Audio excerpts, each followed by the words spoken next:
বনানীতে যে অফিসটা ছিল দলের, অফিসে যাচ্ছিলাম। তো কাছাকাছি যখন এসেছি তখন রাস্তার এক জায়গায় একটু জটলা, কয়েকজন মানুষ, একজন মহিলা শুয়ে আছে বোধহয়, সাথে এক ছোট বাচ্চা ছিল, হ্যাঁ মেয়ে ছিল বোধহয় সম্ভব। তো দেখি বোঝা যাচ্ছে যে মহিলা অসুস্থ। তো আমি রাস্তার এই পাশে, ওটা ছিল on the other side of the road. অফিসে তখন ফোন করলাম আমার এক সহকর্মীকে, বললাম যে কোথায় তুমি? ও বললো ভাই আমি অফিসে। আমি অমুক জায়গায় আছি, তুমি আসো। ও তাড়াতাড়ি আসলো। আসার পরে আমি বললাম যে দেখো ব্যাপারটা কি। আমি আর ওই জটলাতে যাইনি, আমি হলো তো ও দেখে এসে আমাকে বলল যে খুব সম্ভবত মহিলাটা খুব অসুস্থ, এবং আমি তখন ওকে আমাদের জন্য অফিসে যে ডাক্তার ছিল যোগাযোগ করো, দেখো মহিলাটা কিভাবে সহযোগিতা করা যায়। তারপরে মহিলাটাকে হসপিটালাইজ করা হয়, পরে আলহামদুলিল্লাহ সুস্থ হয় মহিলাটা।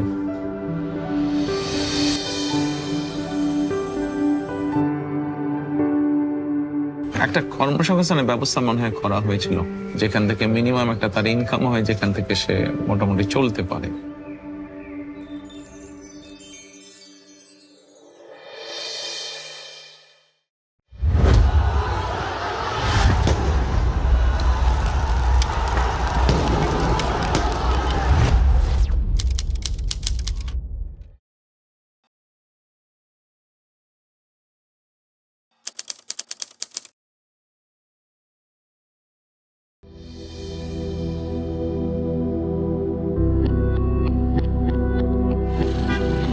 আমাদের বৌদ্ধ মন্দির থেকে তিলপাপাড়া অনেক দূর। ওখানে যেয়ে কিছু মানে 1 ঘন্টার ভিতরেই উনি ওখান থেকে মনে করেন দগ্ধ অবস্থায় সমস্ত বিশ্বরোড হয়ে আপনার বৌদ্ধ মন্দিরে এসেছে। আর সে নিজের গায়ের কাপড় চোপড় খুলে খুলে ফেলেছে। কত মানুষ রাস্তায় ছিল, কেউ বাঁচানোর চেষ্টা করেনি। তখন বৌদ্ধ মন্দিরে এসে আমাদের পরিচিত একটা দোকান, সেখানে ওনাকে বরফ টরফ দিয়ে, হরতাল ছিল, গাড়ি যাচ্ছে না।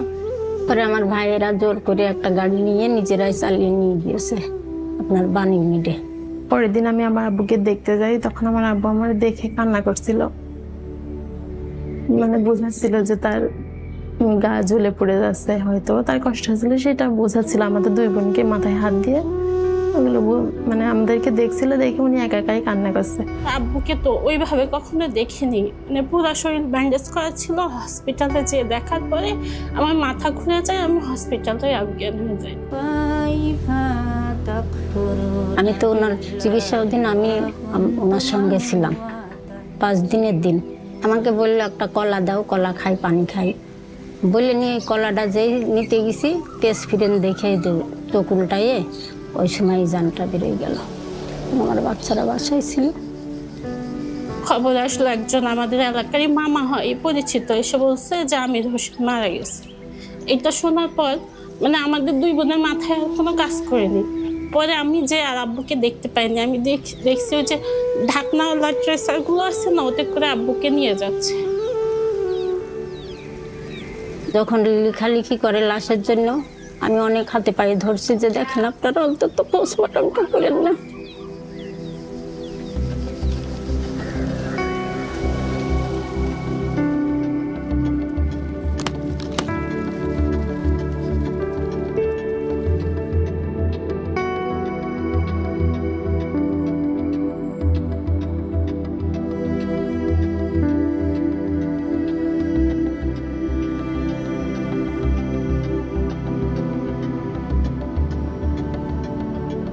তখন পরিস্থিতি খুবই ভয়াবহ ছিল।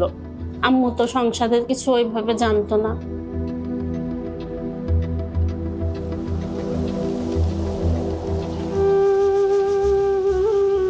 বাবা না থাকলে তো কিছুটা অসহায় লাগেই।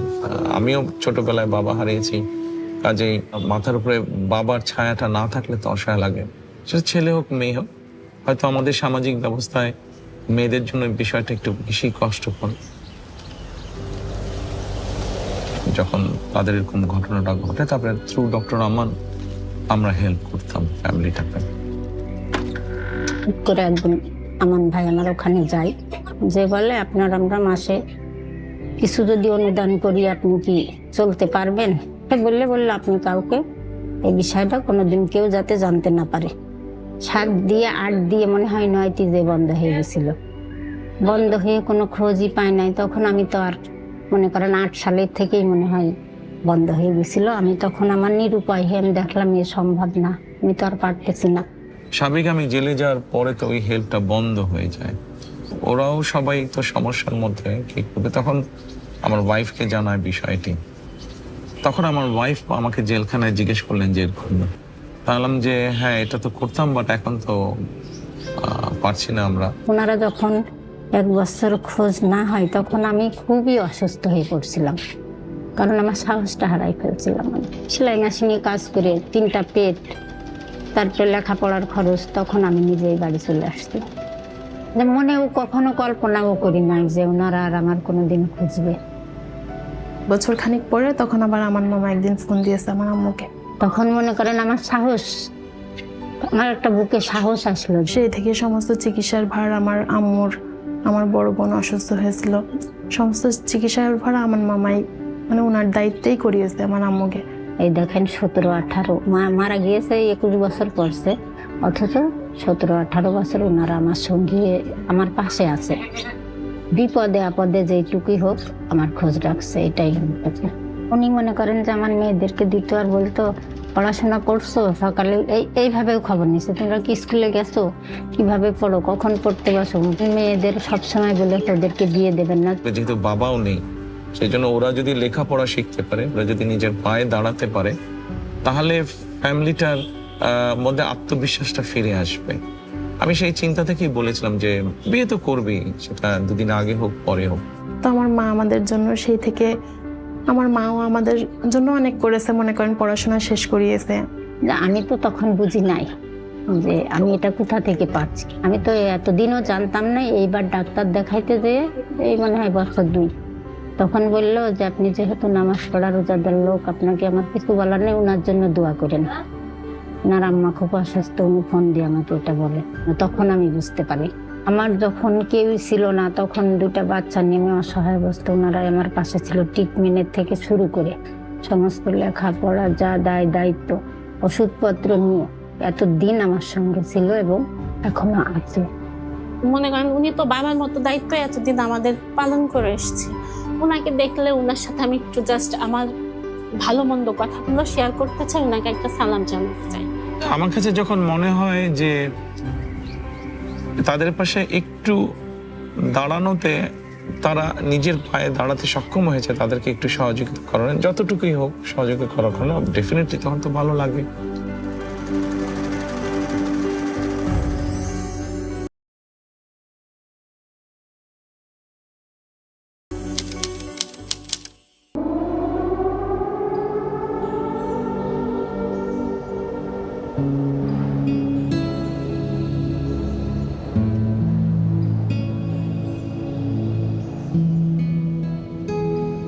সময়টা ছিল শীতের সময়।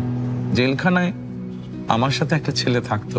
ওই ছেলেটা আমাকে এমনি কথায় কথায় বলছে যে জেলখানায় এরকম অনেক মানুষ আছে, গরিব মানুষ আছে, বিশেষ করে বয়স্ক মানুষ।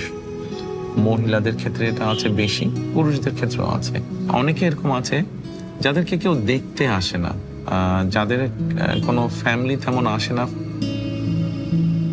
গরম কাপড় নেই এদের। জেল থেকে যে কম্বল দেয় ওই কম্বলই আছে, কিন্তু ওই কম্বলটা সারাক্ষণ আপনি শরীরে রাখতে পারবেন না।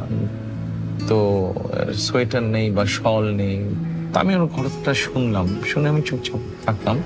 তার বলার কিছু নেই, আর করার তো অবশ্যই তখন কিছু নেই। তো পরবর্তীতে কোর্টে ডেট ছিল আমার, তার কয়েকদিন পরে কোর্টে ডেট ছিল। কোর্টে গেলাম আমি।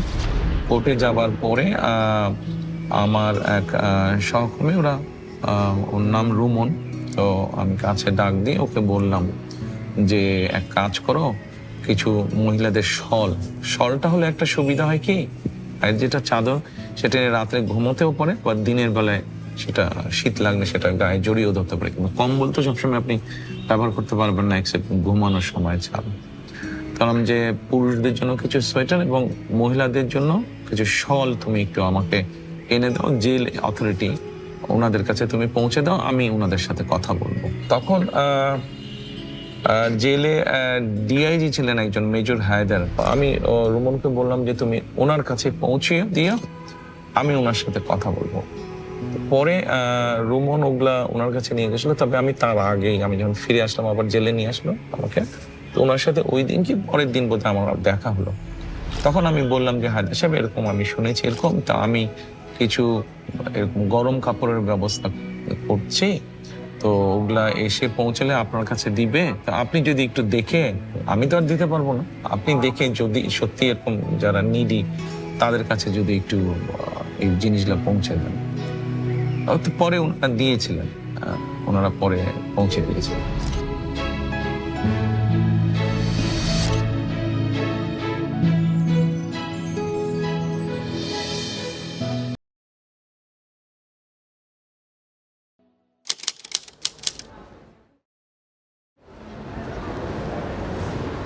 আমার বাবা একজন স্কুল টিচার, মাদ্রাসার টিচার, কিন্তু পরিবারে আমাদের তো 5 ভাই আমরা বেসিক্যালি। তো সেই সময় আমার বাবার জন্য এডুকেশন যে এক্সপেন্সটা সেটা ব্যয় করা বেশ কষ্টকর হচ্ছিল আর কি। আমার বাবা একজন কৃষক, আমার আরও 2টা বোন আছে, এর মধ্যে আমি মেডিকেলে চান্স পাই। আমার বাবা যেহেতু কৃষক, ওনার জন্যে এই 3 জনকে একসাথে এই যে এটার যে খরচটা এটা ক্যারি করা আসলে অনেক কঠিন ছিল। অন্যান্য ভাই যারা ছিল, যারা ভার্সিটিতে পড়তো, তাদের থেকে কিন্তু আমার খরচটা একটু বেশি ছিল। সেই সময় একটা প্রেশার নিয়ে, একটা টেনশন, চিন্তা। অনেক ছেলে মেয়ে আসতো, meritorious result, very good, excellent result, কিন্তু মেডিকেল বা ইঞ্জিনিয়ারিং বা আর্কিটেকচার এই পড়াগুলো তো একটু এক্সপেন্সিভ, বেচারারা এফোর্ড করতে পারতো না। আমার প্রতিদিনের টেনশন হইতো যে আসলে কি মানে এইভাবে কি লেখাপড়া কন্টিনিউ করা সম্ভব। যখন আমি ফার্স্ট ইয়ারে থাকি তখন তো আমি টিউশনি খুঁজতেছিলাম, তো শুরুর দিকে ওইভাবে কোনো টিউশনি পাওয়া যাচ্ছিল না। যে কোনো কারণেই হোক, আমার স্ত্রী যেহেতু একজন ডাক্তার, সে কারণে হয়তো নিজের অজান্তেই হয়তো মেডিকেলের বিষয়টা চলে এসছে আমার সামনে। সেই সময় আমার পাশে বিটু ভাই, ওনারা আমাদের সঙ্গে কমিউনিকেট করলেন আর কি, করলেন যে ওরা প্ল্যান করলেন, যে বললেন যে আমরা তো তোমার রেজাল্ট দেখেছি, তোমার সম্পর্কে শুনেছি, আমরা তোমাকে একটা স্কলারশিপ দেওয়ার জন্য সিলেক্ট করেছি। কিছু ক্রাইটেরিয়া ছিল আমাদের, রেজাল্টটা দেখবো আমরা, এবং তার মানে ফাইন্যান্সিয়াল ব্যাকগ্রাউন্ডটা সত্যি ডিজার্ভ করে কিনা, কারণ আমাদের তো রিসোর্স অল্প রিসোর্সের মধ্যে যেহেতু আমরা দিব, তো সেই জন্য আসলে সে ডিজার্ভ করে কিনা সেই সাপোর্টটা, তো ওটা আমরা চেক করতাম ভালো করে। এবং আমার পুরো ফ্যামিলিতে কোনো ডাক্তার নেই, আমাদের ফ্যামিলিতে কোনো ডাক্তার নেই বেসিক্যালি। তো আমি কিন্তু পার্ট ডক্টর, তারা চাইতেন যে তার একটা ছেলে ডাক্তার হবে, আর আমিও বেসিক্যালি এটা আমি চাইতাম যে আমিও ডাক্তার হব। তো এই সময় যখন এই হেল্পটা যখন চলে আসলো, তো বাবার জন্য একটা মানে গ্রেট একটা রিলিফ হয়েছিল আর কি, অনেক বড় একটা রিলিফ হয়েছিল আর কি। পুরো মানে ফার্স্ট ইয়ার থেকে শুরু করে একদম ইয়ার পর্যন্ত, ফাইনাল ইয়ার পর্যন্ত, যতদিন আমি ইন্টার্নিতে না যাচ্ছি এবং ইন্টার্নের ভিতর না পাচ্ছি, এই সময়টা পর্যন্ত ওরা কিন্তু আমাকে ফুলি একটা ফাইন্যান্সিয়াল সাপোর্ট আমাকে দিয়েছে। তারা শুধু মানে ফিনান্সিয়াল সাপোর্ট দিয়েছে ব্যাপারটা এরকম না, মাঝে মাঝেই আমার মানে পড়াশোনা কীরকম হচ্ছে, আমার রেজাল্ট কীরকম হচ্ছে, আমি কি প্রোগ্রেস করছি কি না, বা অন্য আনুষঙ্গিক কোনো প্রবলেম আছে কি না, আমাদের আর কি ধরনের সহযোগিতা প্রয়োজন, এগুলো সব কিছুই খোঁজখবর নিতেন। এখন বড় হয়ে গেছে, এখন ফুল ফ্লেজের ডাক্তার হয়েছে অনেকে, বিসিএস পরীক্ষাও মনে হয় দিয়েছে, কেউ বিসিএস পরীক্ষা দিয়েও আপনার মেডিকেলে জয়েন করেছে। তো আমাদের এই স্কলারশিপটা যে জনাব তারেক রহমান স্যার দিয়েছেন, মানে এটা কখনোই আমাদেরকে মানে ইনফর্ম ওইভাবে করা হয়নি। তখন আমি জিজ্ঞাসা করছিলাম যে আসলে ফান্ডিং করা হচ্ছে, ডিটেলসটা আমাকে একটু বলা যাবে? তো ডিটেলস করে না, আপনাকে এটা স্কলারশিপ দেওয়া হচ্ছে, এখন ডিটেলস এত কিছু বলা যাবে না, আপনি নিতে থাকেন, আমরা আপনার সঙ্গে কমিউনিকেট করব। এখন হয়তো কেউ কিছু হয়তো বা জেনেছে, বাট মোস্টলি জানে না। সব মিলে এটা আসলে একটা মানে মানুষের পাশে দাঁড়ানোর অসাধারণ একটা দৃষ্টান্ত। আজকে আমি মানুষকে সেবা করতে পারতেছি, এইটা সম্ভবই হইতো না যদি আমি ওই সময় আমার জার্নিটা কমপ্লিট করতে না পারতাম। একজন ডক্টরকে ডক্টর বানানো শুধু একটা মানুষকে উপকার করা না, এটা হাজার মানুষের উপকার করা। আপনি যখন একটা লক্ষ্য বা উদ্দেশ্য নিয়ে, ঠিক আছে, আপনি যখন একজনের পাশে দাঁড়াচ্ছেন আপনার যতটুকু সম্ভব আপনার পক্ষে, এবং যখন দেখছেন যে আপনি যে উদ্দেশ্যে দাঁড়িয়েছেন এবং ওই মানুষটা তার লক্ষ্যে পৌঁছেছে, এটাতে ডেফিনেটলি আপনি ভালো ফিল করেন।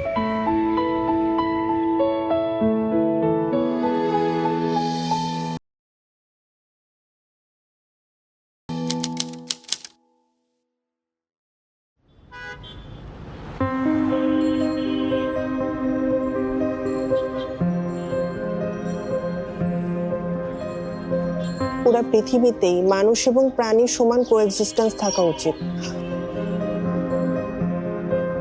প্রতিটা প্রাণী কিন্তু সৃষ্টি করা হচ্ছে কোনো একটা পারপাস সহ, পারপাস ছাড়া কিন্তু কোনো কিছু সৃষ্টি করা হয়নি। ওরা তো বলতেও পারে না যে আমার খিদা লাগছে বা আমার এই জায়গাটায় ব্যথা, তাহলে ওদের প্রতি আমাদের রেসপন্সিবিলিটিটা আরো অনেক বেশি হওয়ার কথা না?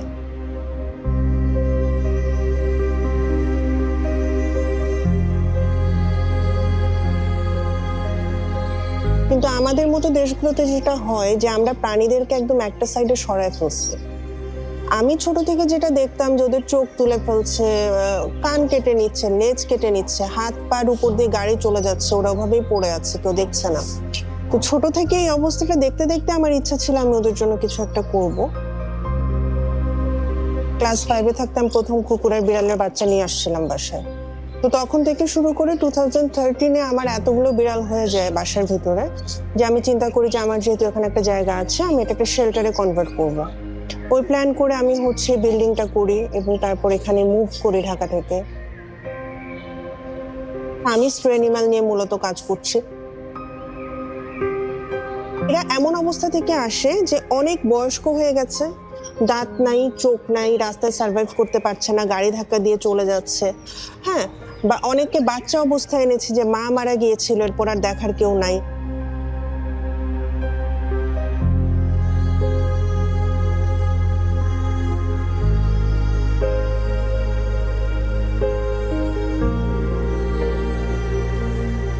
আমাদের এখানে অনেকগুলো আছে চোখে দেখতে পায় না, ওরা একটু এদিকে ওদিকে ঘুমায় থাকে, খুব একটা মুভ করে না। আর হাফ প্যারালাইজড অনেকগুলো আছে যারা ঠিক মতো হাঁটতে পারে না। তোরা রাস্তায় খাবার পাবে কিভাবে আর খাবে কিভাবে, যেখানে সুস্থ কুকুরে সার্ভাইভ করে না।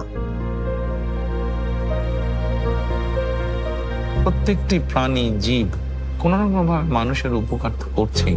আমরা সৃষ্টির সেরা সৃষ্টি আল্লাহ, সেজন্য আমাদের দায়িত্ব এই যে কোনো জীব প্রাণীর প্রতি যত্নশীল হওয়া। সোশ্যাল মিডিয়া অথবা কোনো বাংলাদেশি টিভি চ্যানেলে খুব সম্ভব দেখেছিলাম কোনো একটা প্রোগ্রামে যে ও বেশ স্ট্রাগল করছিল, মানে যেহেতু এই ধরনের স্ট্রে ক্যাট বা ডগকে নিয়ে এসে বিশেষ করে যারা ইনজুরিও হেল্প করে, কিন্তু ওরকম সহযোগিতা বোধহয় পাচ্ছে না। তখন আমি ঢাকায় আমার এক সহকর্মী বললাম যে একটু যাও তো, তুমি দেখে আসো তো কি বিষয়টা কতটুকু ঠিক বেঠিক বা সঠিক। 2018-এর দিকে মেহেদি ভাই আমাদের সাথে প্রথম যোগাযোগ করেন over the phone. And to be honest, আমি তখনও জানতাম না যে উনি আসলে কে বা কার পক্ষ থেকে উনি ডোনেশনটা দিচ্ছেন। উনি এখানে আসছেন, শেল্টার উনি ভিজিট করে যান। ও দেখে এসে আমাকে পরে রিপোর্ট করলো। তো তখন আমি এবং আমার মেয়ে আলোচনা করে আমরা সিদ্ধান্ত নিলাম যে ঠিক আছে, আমাদের পক্ষে তখন যতটুকু সম্ভব ছিল ওর কুকুর বিড়ালের আমরা যেটা করেছিলাম যে খাবারের কষ্টটা বেশি হয়, তো খাবারের ব্যাপারে যতটুকু সহযোগিতা করা যায়, তাহলে মাসিক ভিত্তিতে আমরা ওকে বললাম ঠিক আছে। পরে আমি আমার যে সহকর্মীকে পাঠিয়েছিলাম ওকে আবার বললাম যে তুমি গিয়ে বলো যে আমরা খাবারের ব্যাপারে এই পরিমাণ আমরা সহযোগিতা করতে চাই, যদি ওরা এগ্রি করে তাহলে আমরা স্টার্ট করবো এটা। তো তখন তারপরে আমরা তাকে এখন পর্যন্ত আমরা চেষ্টা করছি কন্টিনিউ করতে।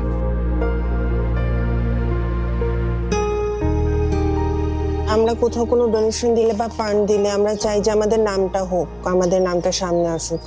তো এত বছর ধরে যে উনি হিডেন থেকে আমাদের হেল্পটা করে গেছেন, এটা খুবই অ্যাপ্রিসিয়েটেড একটা জিনিস। এবং আমি যখন জেনেছি জিনিসটা খুব অবাক হয়েছি। ওনারা যে উদ্যোগটা নিয়েছে এটা তো আগে নেওয়া হয়নি। তো শুধু ফান্ডিং দেওয়া বলে না, একটা অ্যাম্বুলেন্সের উদ্যোগ নেওয়া হয়েছিল, ওনাদের একটা অ্যানিম্যাল ওয়েলফেয়ার অ্যাসোসিয়েশন করা হয়েছে। আমাদের কিন্তু অ্যানিম্যাল ওয়েলফেয়ার ডিপার্টমেন্ট বলতে কিছু নাই। তো এটা ওনারা যে শুরু করেছেন এটা তো ফার্স্ট, এটা অবশ্যই মানে একটা মাইল ফলক আমাদের জন্য। অন্তত একটা জীব হিসেবে যদি আমরা কিছুটা হলেও সহানুভূতিশীল হই এই সৃষ্টিগুলোর প্রতি, শুধু জীবজন্তু কেন, গাছপালা, আমাদের আশেপাশে যে গাছ আছে, গাছপালা সবকিছুর প্রতি, তাহলে আমরা যেরকম একটা সুন্দর পরিবেশ, সুন্দর সমাজ, সুন্দর রাষ্ট্র সবকিছুই একটু হলেও সুন্দর করে গড়ে তুলতে পারবো। তো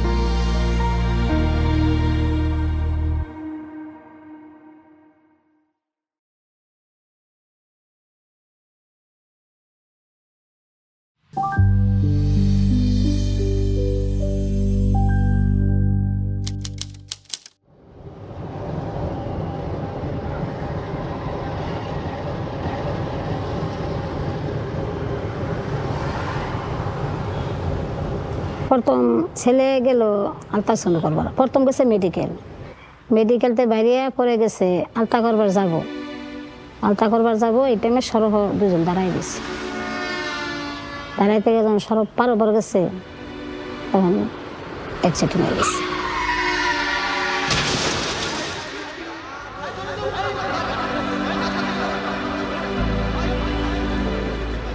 দৌড় পরে গিয়ে দিয়ে একটা সিএনসি খারাপ, সিএনসিটা খারাপ করে টান দেয় উঠে পড়লাম।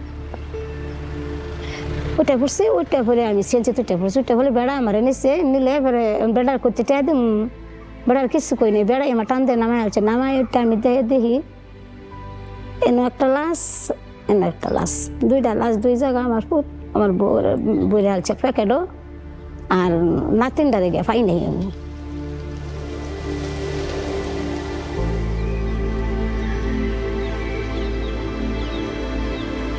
আবুর মাথা এখানে ছিল না, সব মাথাটা ছিলান ছিল, মাথা এলে গেছে, আব্বার মুখ দেখা গেছিল না, আব্বারে চিনা গেছিল না।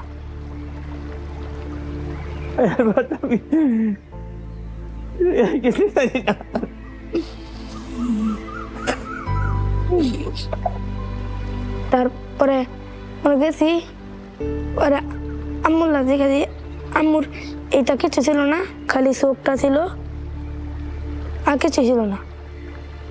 ওই আমার একজন বলছে আমার নাতি আছে একটা মেডিকেল আছে, গেছি গেছি এটা মারা গেছে বাচ্চা, এটা শুয়ে দিচ্ছে, শুয়ে থাকলে পরে আমি ওরে দোলা মুচ্ছে সময় দিচ্ছি,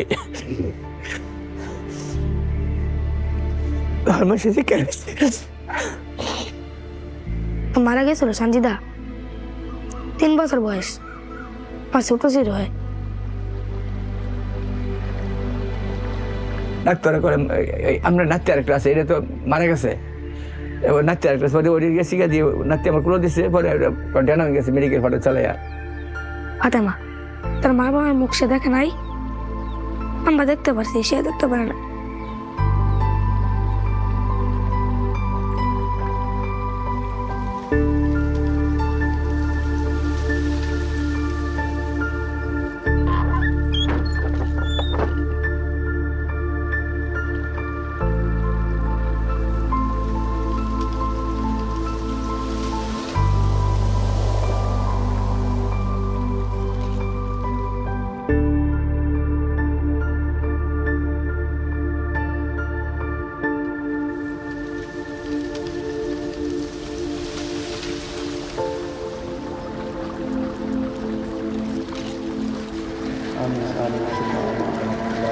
কয়েক বছর আগের ঘটনা, পত্রিকায় দেখে আমি জেনেছি ঘটনাটা। মাটা মারা যায় কিন্তু বাচ্চাটা ভূমিষ্ঠ হয়েছিল, বাচ্চাটাকে এতিমখানায় দিয়ে দিয়েছিল। আর্নিং সোর্স তো বাবা ছিল, বাবা মা দুজনেই মারা গিয়েছিল, ওরা কয়েক ভাই বোন। দাদা দাদির সাথে খুব সম্ভব থাকে, এবং দাদা বা দাদির বোধহয় একজন প্যারালাইজ বোধহয়। আমরা তো এমনি অসুস্থ মানুষ, এরপরে আমি কাম কাজ করতাম আগে, তখন তোর করার হয় না, করলে অসুস্থ হয়ে যাই, এরকম বড় বড় কাম করছি, তখন পুত মারার পরে তো আর আস্তে আস্তে এমনি অসুস্থ হয়ে গেছি। তখন আমি চিন্তা করে দেখলাম যে ওদেরকে যদি আমরা অর্থনৈতিক সহযোগিতা দিই এমনও হতে পারে যে আশেপাশে হয়তো এমন মানুষ থাকতে পারে যারা কোনোভাবে তাদেরকে এক্সপ্লয়েট করে হয়তো অর্থনৈতিক সুবিধাটা সরিয়ে ফেলতে পারে। মানে দিচ্ছি আমরা তাদেরকে সহযোগিতা করার জন্য, কিন্তু হয়তো তারা বেনিফিটটা পাচ্ছে না, কেউ হয়তো সেখান থেকে সেটা সরিয়ে দিবে। তখন আমি ডিসাইড করলাম যে let us do something different. আমি বললাম যে ওদের সাথে বসো, কথা বলো, এসেনশিয়াল ফুড আইটেম কি পরিমাণ লাগে ফ্যামিলির এই কয়জনের মাসে। তখন মোটামুটি একটা এস্টিমেট করা হলো যে এই অ্যামাউন্ট চাল বা ডাল বা তেল বা চিনি বা নুন এগুলো লাগে। তখন আমি বললাম যে ঠিক আছে, তাহলে এখন থেকে আমরা তাদেরকে এই এসেনশিয়াল ফুড আইটেমের সাপোর্টটা দেবো। হয়তো আল্লাহ রহম করছে, আমি এটার উপায় আছেন, ভিক্ষা ছাড়া উপায় আছেন, আমার তো কিছু করার নাই। তো আলহামদুলিল্লাহ এখনো আমরা কন্টিনিউ করছি। আজকে বেশ কয়েক বছর হয়ে গেল, বাচ্চাগুলো বড় হয়েছে। মাঝে মাঝে আমি ছবিতে দেখি ওদেরকে, আমি বলি যে ছবি পাঠা আমাকে, ছবি দেখবো আমি, তোমরা যে দিচ্ছ জিনিসগুলো I want to see that. ওটা দিয়ে আমরা যখন আল্লাহর রহমতে আমরা চলতেছি, দেখাউন্ডা চলে যাবে ভাই, এক মাস আল্লাহ বড় চালাইতেছে। আর রাইতে চুরি হয়ে রাইতে 10টা 11টা বাজে খাউন দিয়ে আইছি।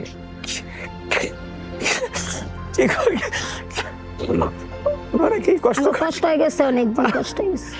কষ্ট গেছে, এটা আমি হয়তো বুক করছি, অনুভব করছি যে রাইতে 10টা 8টা 9টা 10টা চুরি হয়েছে, খাওয়া গেছে, তার খাউন বন্ধ দেয় নাই, প্রত্যেক মাসে খাউন দিয়ে গেছে। এক মাসও মিস খাউন দিচ্ছে, মেঘ বৃষ্টি খাউন দিয়ে গেছে।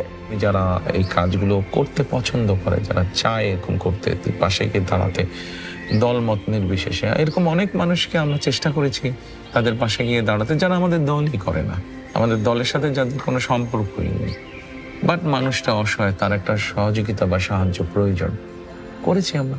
ধন্যবাদ, মানে লাখ লাখ শুক্রিয়া, তাকে ভাষায় প্রকাশ করার মতো না। এবং নিজে উপকারটা যা করছে আর কি, এটা আমার বাসায় করার মতো কোনো ইয়া নাই, বলার মতো কোনো ভাষা নাই। বাচ্চাগুলো বড় হচ্ছে, বাচ্চাগুলো লেখাপড়া শিখবে, ইনশাল্লাহ নিজের পায়ে দাঁড়াবে। ওর বাবা মারা বেঁচে থাকলে তাই তো করতো তারা, তো বাবা মা আনফর্চুনেটলি বেঁচে নেই। এতটুকু যখন আসছে ইনশাল্লাহ বাকিটাও যাবে।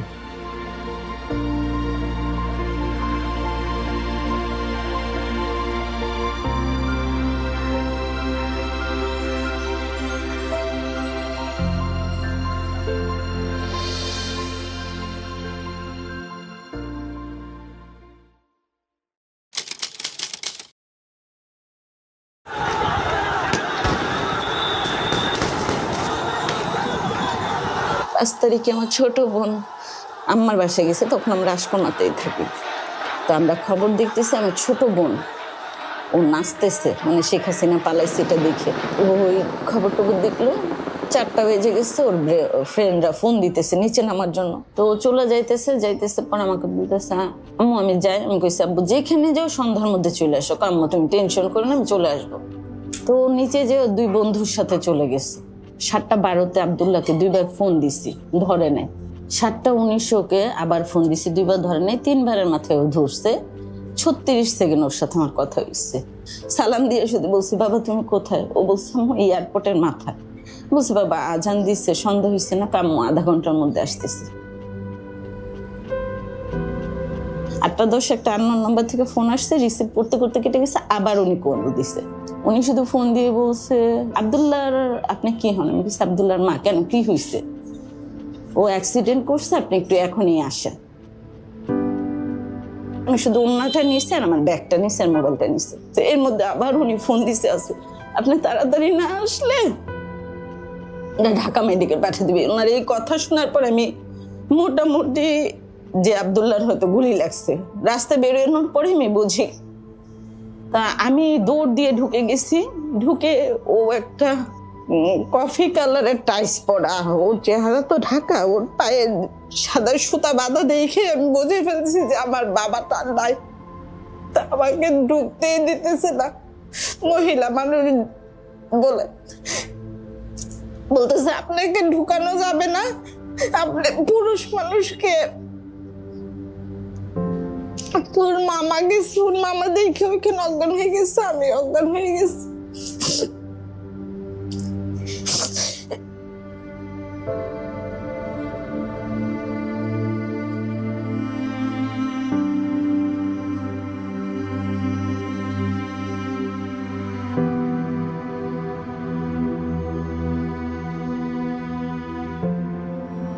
আব্দুল্লাহ হসপিটালে যাওয়ার পর শুধু 3-4 বার বলছে আমি বাঁচবো না, আমার আম্মাকে ফোন দেন, আমার আম্মু আসলে আমি ঠিক হয়ে যাবে, এবং ও আমার নাম্বারটাই দিয়েছে। আব্দুল্লাহ মারা গেছে 5 তারিখে, আমি 8 তারিখ থেকে হসপিটালে ভর্তি জিসানকে নিয়ে। 19 তারিখে ধরা পড়ছে ওর ক্যান্সার, ক্লোন ক্যান্সার 3rd স্টেজে। একটা মার জন্য এরপরে আর শোনার কি বাকি থাকে?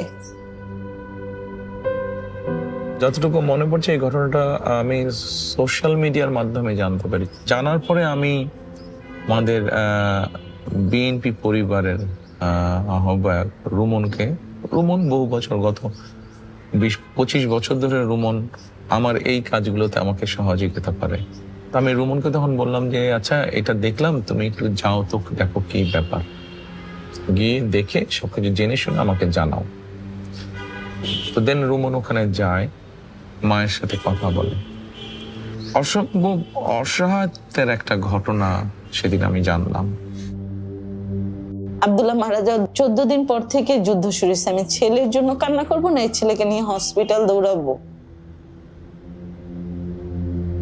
ওর ট্রিটমেন্ট চলমান অবস্থায় তার বাবা স্ট্রোক করে মারা গেছে।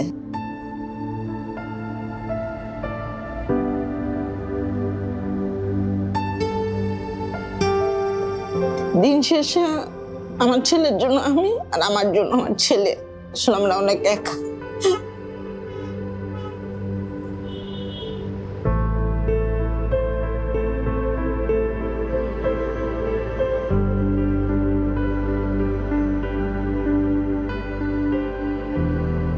ভদ্রমহিলা বিভিন্ন জায়গায় বোধহয় গিয়েছিলেন, খুব সম্ভবত সেভাবে সহযোগিতা পাননি।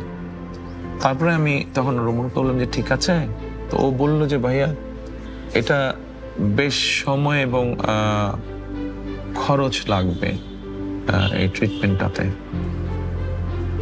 তো আমি জিজ্ঞেস করলাম কেমন খরচ লাগবে, যেই খরচটা লাগবে একটু অ্যামাউন্টটা একটু বড়। বললাম যে ঠিক আছে, আল্লাহর নাম নিয়ে বিসমিল্লাহ বলে চলো আমরা শুরু করি, যতটুকু পারি আমরা এগোবো, আমরা আমাদের চেষ্টাটা করি, বাকি আল্লাহর ইচ্ছা। ওর এক একটা কেমো 49,000 টাকা করে পড়ছে। 3টা কেমোর পর থেকে প্রত্যেকটা কেমোটা আমরা বিএনপির পরিবারের পক্ষ থেকে পাইছি। উপর আল্লাহর পরে যদি কেউ আমাকে সাহায্য করে দেখে, আমরা বিএনপির পরিবার করছি, কারণ আমার দ্বারা সম্ভব ছিল না এই ট্রিটমেন্টটা করার। 2টা অপারেশন আমি বাইরে করাইছি, বাইরের ডাক্তার দিয়ে, সিএমএইচ এর ডাক্তার দিয়ে বাইরে করাইছি, কারণ অনেক টাকা লাগছে। এই 2টা সার্জারির টাকাও সম্পূর্ণ আমরা বিএনপির পরিবার দিচ্ছি। তারেক রহমান নিজে ফোন করে জিসানের খবর নিচ্ছে আমাকে, ওনাদের গুলশান অফিসে ডাকায়া উনি আমার সাথে, আমার ছোট ভাইয়ের সাথে কথা বলছে জিসানের জন্য যা লাগে আমি করবো, আমি যতটুকু পারি, আপনি শুধু শক্ত থাকুন। তখন তো বিধ্বস্ত উনি, স্বামী মারা গিয়েছে, বড় ছেলে শহীদ হয়ে গেছে জুলাই, ছোট ছেলে এরকম অবস্থা। ওনাকে সাহস দেওয়ার জন্য আমি বললাম যে আপনি চিন্তা করবেন না, আমাদের পক্ষে যতটুকু সম্ভব আমরা আপনার পাশে আছি, টেনশন করেন না, আল্লাহর উপরে ভরসা রাখেন, ইনশাল্লাহ আপনার সন্তান সুস্থ হবে। ওনাকে যদি আমি কৃতজ্ঞতা মুখেও বলি সেটা প্রকাশ করে শেষ করতে পারবো না। আমি নামাজ পড়ে ওনার জন্য, ওনার ফ্যামিলির জন্য দোয়া করি। আমাদের সফলতা বা আনন্দটা এখানেই যে বাচ্চাটা আলহামদুলিল্লাহ আজকে অনেক সুস্থ বাচ্চাটা।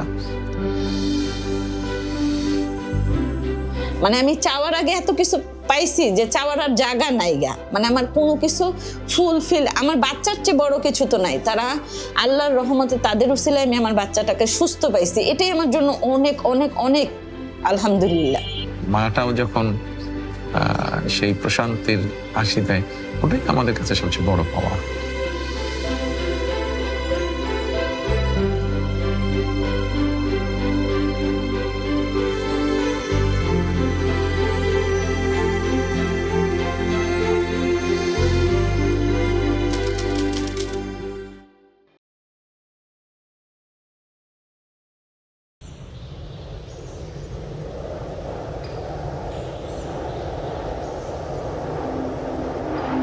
তিনটে বোন আমরা, আমাদের ভাই নেই।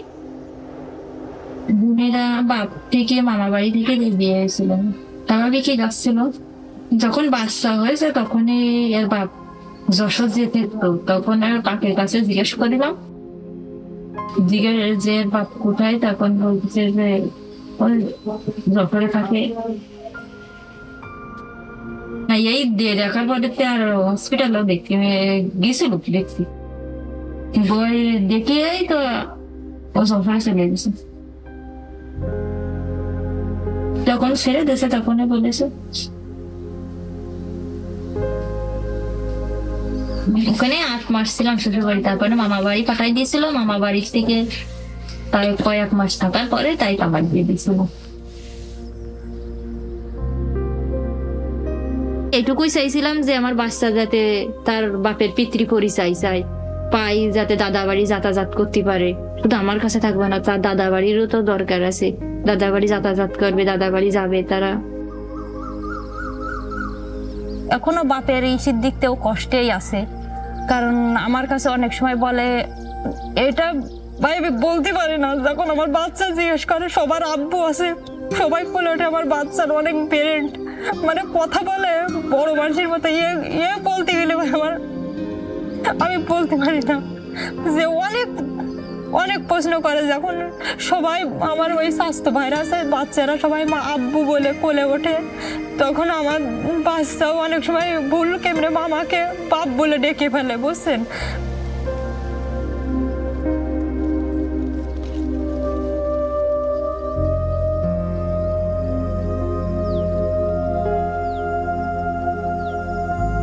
অনেক কষ্টে ছিল, বাচ্চাটাও অনেক কষ্টে ছিল। আমার সাথে অনেক না খেতে গেছে বাচ্চাটাও।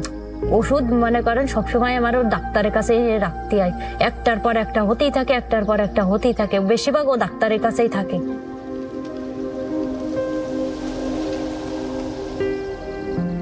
আমাদের থাকার ঘরও ছিল না, যে বাচ্চাটা নিয়ে থাকবো আমাদের থাকারও ঘর ছিল না। এইখানে একটা ভাঙ্গাচুরে একটা টালির ঘর ছিল, মানে মনে অবস্থা যে রাত থাকার মতো না। দিনের বেলা হয়তো বেড়ালাম চালালাম, রাত্রে আমরা থাকতে পারতাম না। পত্রিকা বা সোশ্যাল মিডিয়ার মাধ্যমে আমি জেনেছি। তারপরে আমি আমার অভ্যাস মতো আমার টিমকে আমি বলেছি, আচ্ছা এই বিষয়টা কি, একটু তোমরা আগে নিজেদের মতন করে জানো। তারপরে ওরা যায়, জানে, এবং তারপরে আমাদের অবস্থান থেকে যেটা মনে হয়েছে, যতটুকু মনে হয়েছে করা সম্ভব বা করতে পারবো আমরা সেভাবে চেষ্টা করেছি তাদের পাশে দাঁড়ানোর জন্য। তার এসে আমাকে বললেন আমার বাচ্চার পাশে সুবিধা অসুবিধার জন্য পাশে থাকবে, লেখাপড়ার খরচ দিবে, আবার বলেছে তোমাকে একটা থাকার স্থান করে দেওয়া হবে, ঘর। তা আমার ওই যে দেখতে পাচ্ছেন আপনারা, এই ঘরটা তিনি করে দিয়েছেন। আলহামদুলিল্লাহ, এই আমার বাচ্চা নিয়ে ওই ঘরে আমি থাকতে পারবো। আর তিনি বলেছেন যে লেখাপড়ার খরচ নিব, দায়িত্ব তিনি পাশে থাকবে। একটি স্বাভাবিক বাচ্চার ভবিষ্যৎ যেমন হওয়া উচিত, ওই বাচ্চাটার ভবিষ্যৎও চেষ্টা করবো আমরা সেভাবেই গড়ে তুলতে। বাচ্চাটা এখন ছোট আছে, কয়দিন পর একটু বড় হবে, যখন স্কুলে যাওয়ার বয়স হবে ও স্কুলে যাবে ইনশাল্লাহ, শিক্ষা গ্রহণ করবে। এক সময় তার যেই যোগ্যতা আছে, মেধা আছে, সেটার ভিত্তিতে সেইভাবে সে এগিয়ে যাবে। হ্যাঁ, তারেক রহমান তিনি মানে আমাদের কষ্ট বুঝেছেন, যে তিনি একটা আসলে আমার কাছে মনে হয় তিনি একটা মহান মানুষ, যে আমাদের পাশে দাঁড়াইছেন, যে গরিবের পাশে দাঁড়াইছেন। তার শুভাকাঙ্ক্ষী হিসাবে আমরা যারা আছি, আমরা যতটুকু পারি তাকে সহযোগিতা নিয়ে তার পাশে দাঁড়াবো, তার সাথে থাকবো।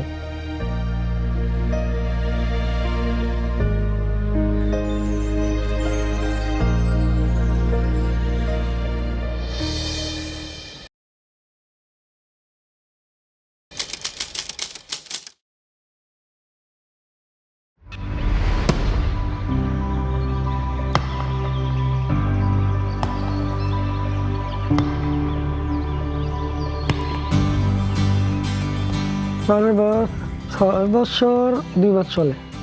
আর যখন বয়স 3-3.5 বছর হয়, তখন তুই খেলাধুলা আমি শিখাই।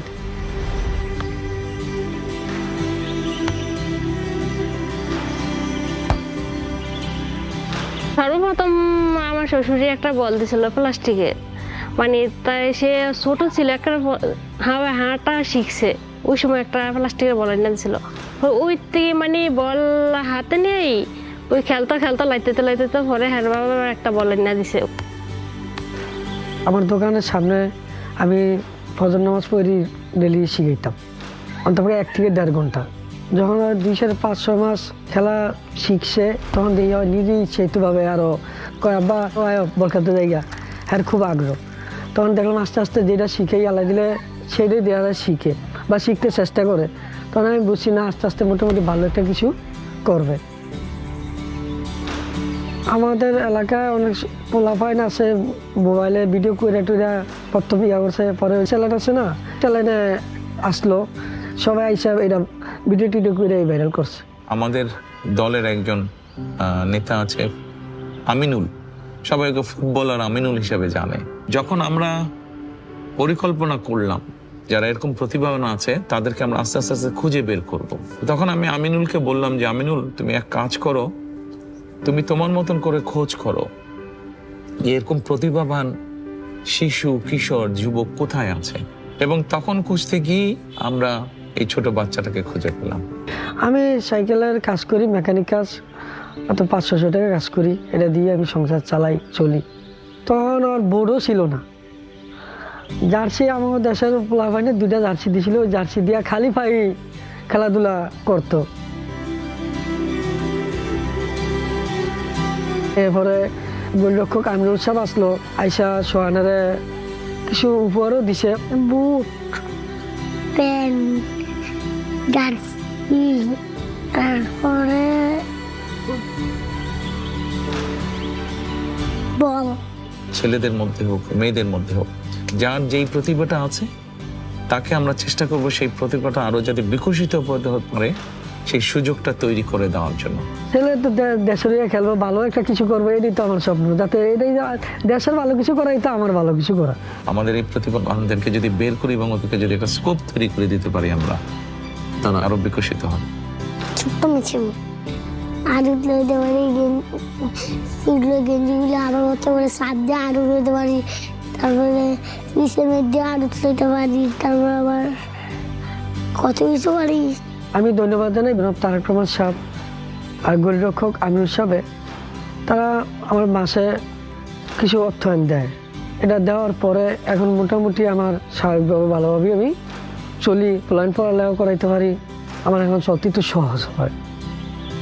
তারেক রহমান সাহেবকে আমি মনে করি ঠিক আছে আমার মাথার উপরেই রাখি। তার কাছে আমি কৃতজ্ঞ যে আমার ছেলের পাশে দাঁড়াইছে। আমাদের লক্ষ্য উদ্দেশ্যটা হচ্ছে যে এই প্রতিভাবানদেরকে যদি আমরা প্রপারলি ট্রেনিং এর ব্যবস্থা করতে পারি তাহলে এই মানুষগুলোকে দিয়ে আমরা দেশের জন্য সুনাম সম্মান বয়ে নিয়ে আসতে পারি, যেটা ভেরি মাচ পসিবল, আমি দৃঢ়ভাবে বিশ্বাস করি।